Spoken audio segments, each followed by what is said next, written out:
Hi everyone, I am Gabriel D. Gabilino, a student from BSIT 2A, and today I will gonna be discussing about virtualization or yung virtual machine.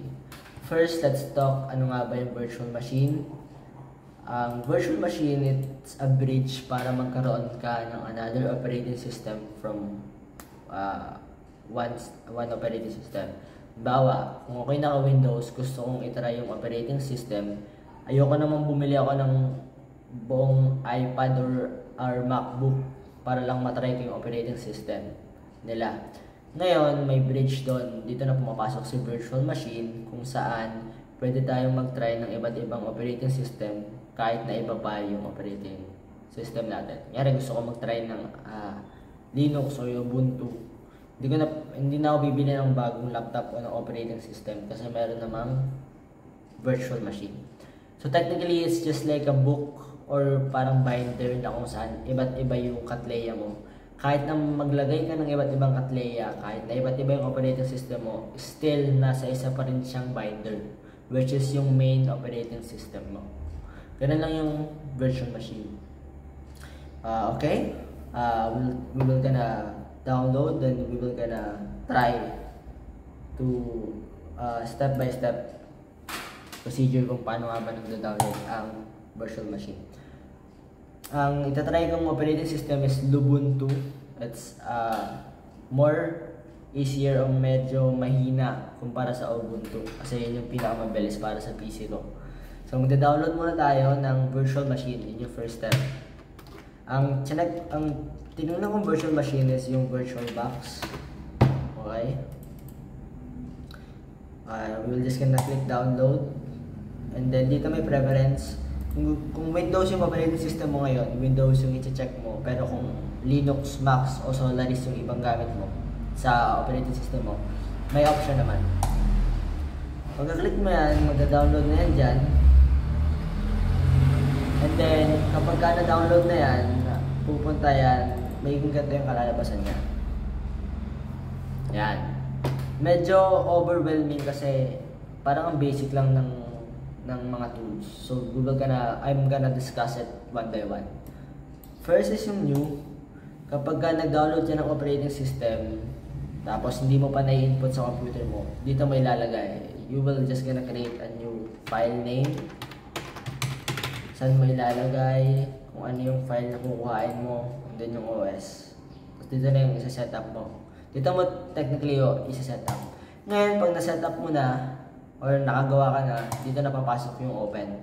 You will just gonna open a file na nabuksan mo na dati. Then, it's basically it is. Gagana na yan. Preferences, as the word itself, preference, kung ano yung preference mo, saan mo ilalagay yung file, kung ano yung input mo, kung gusto ba lagi nang may update, anong language, yung kung gaano kalaki yung display, yung proxy, and then yung interface. Gusto mo ba ng light or dark? Ano lang yun. Gusto ko ng light para medyo makita. I-open lang natin siya. Yan na, light na siya. Yun lang yun. And then the machine. Ito, gaya nito, Ubuntu. Nakapag-download na ako kasi recently. Tinry ko na. Pero I want to try Lubuntu. Yung medyo mahinang version niya. Next is the media network, kung ilan yung host mo or ilan kayo mag-share nun. Resources, and then yung ito yung resources, para siyang task manager. Aside from that, nakalimutan ko yung import and export. When you say import, is that dito na papasok yung mga flash drives na sinasaksak. Kunyari yung friend mo nag-download na ng Windows na operating system, sasaksak mo na lang dyan, ita-download mo na lang. Tapos, hindi ka na mag-start from scratch. Magda-download pa ng ISO, mga ganito-ganyan. Hindi na. Yun lang yung import. Export, ito yung kabaligtaran. Ako naman yung magda-download ng OS. Tapos, kapag gusto ko siyang i-share sa mga friends ko, I will just gonna export it, select the file, and then send to them. Yun lang yun. Okay, alam na natin yung virtual machine, kung ano nga ba. Now, paano tayo makakakuha ng operating system? Simple lang yan. Kailangan natin ng ISO. So, balik tayo sa Google, add tayo ng tab. click natin kung ano yung operating system na gusto natin. Halimbawa, gusto mo ng Ubuntu, check mo lang yan. Pero sa akin, Lubuntu kasi yung akin, Lubuntu download. Yan. Merong available lahat ng resources guys sa sa Google. Kahit pa Windows 7 Ultimate pa yung i-download mo, available sa Google. Okay, let's download muna yung ISO. I-click mo lang kung ano yung mas better na beat sa'yo. Bawa ako to. Pagka-click ko ng ganyan, may option dito. I-click lang natin to, 3.2 GB. Medyo malaki din, pero ito lang. Pag in-click mo yan, diretso magda-download yan dito. Okay. Pero since na-download yun na, ang lalabas lang dyan pagka na-download mo is pupuntahin dun sa files mo. Pag na-download mo na.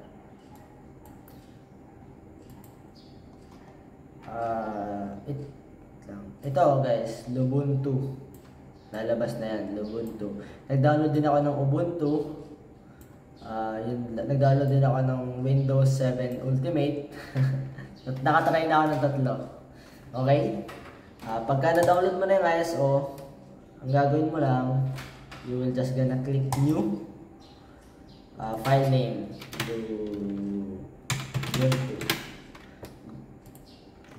Lubuntu 1.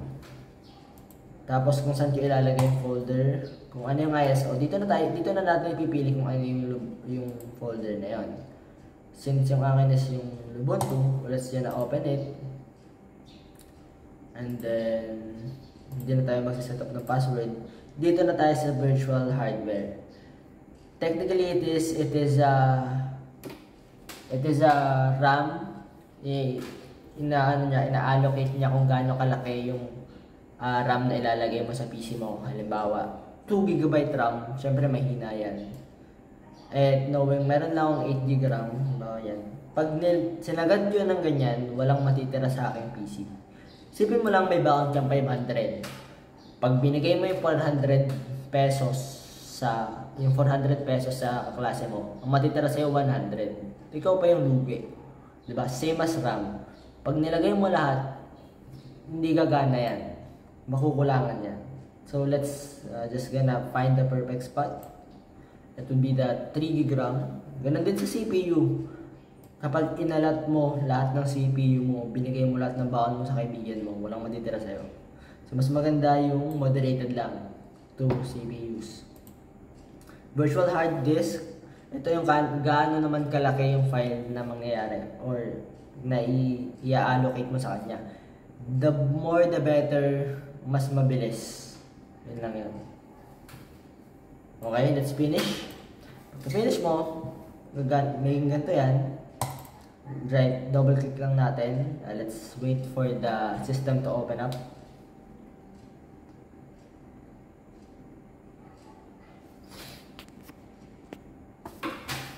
Wait lang, yan. Starting. Okay, let's try to install. Enter lang.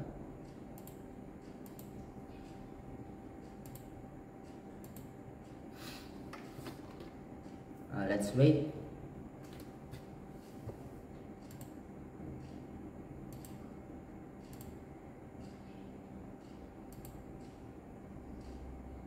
Yan na. Nagano na yan. Working na siya. Let's just wait for it.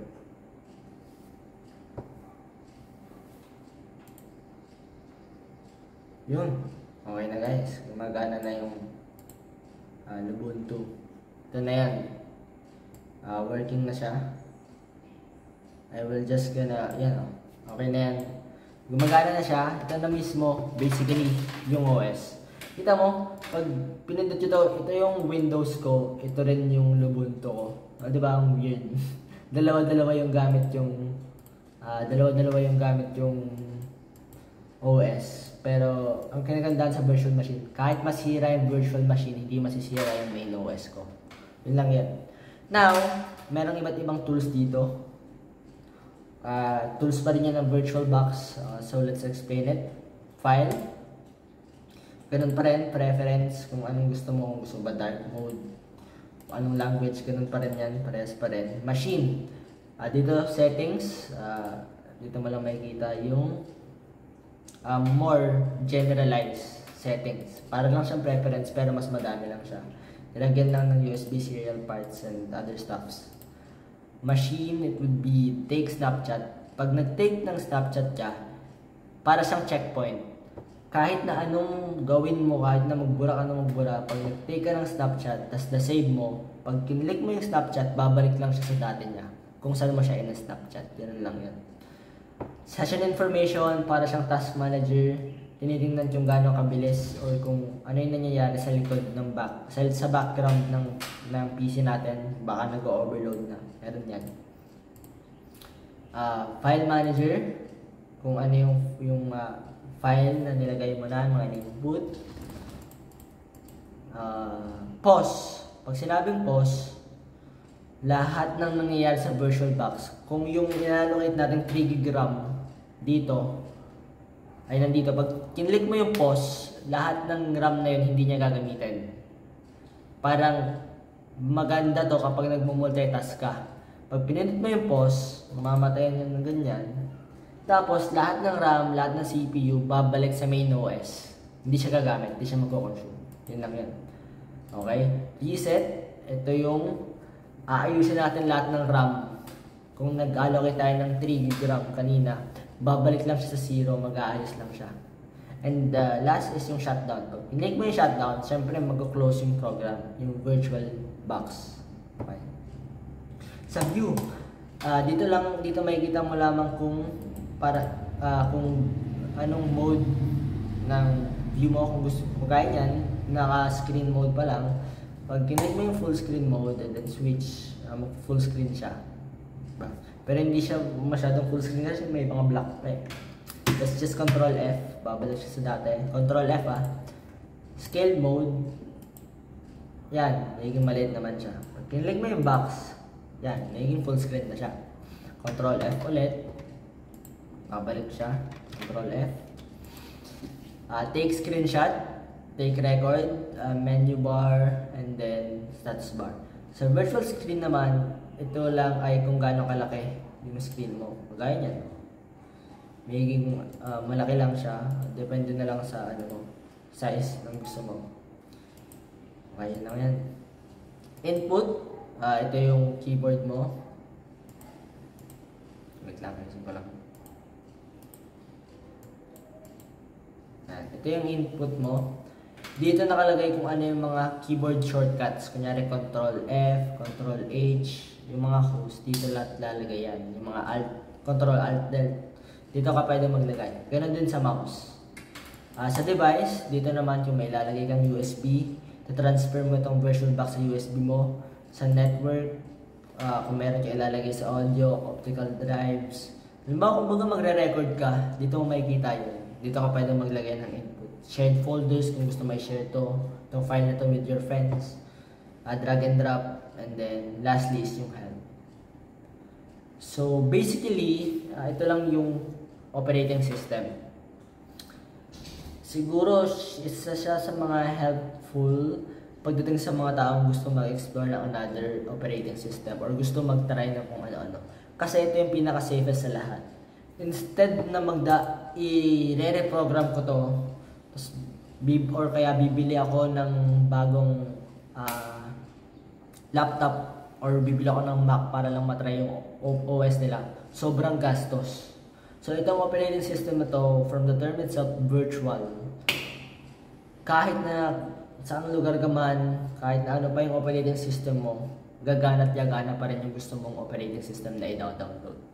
It's convenient and it's very helpful for those people na gustong makatry naman ng bago. And basically it is, yun lang naman. Na-discuss ko na kung paano mag-download, VirtualBox, ISO, yung RAM allocation, CPU allocation, yung tools, preference, tsaka yung view, tsaka yung mga machine settings like pause, reset, shutdown, and then yung device, audio, network, USB, and then kung ano may input mo. Yun lang yun, makakapag-download ka, makakapagbukas ka nga dito ng trash. Pwede ka pa magbukas ng Mozilla Firefox eh. Computer, Yan, ganun lang yan. Basically, it is. I hope na natuto kayo. Sobrang bilis lang nung vlog kasi basic lang naman yung ginawa natin. Ayun lang guys. Thank you so much. I'm Gabriel Gabilino from BSIT 2A. Thank you so much.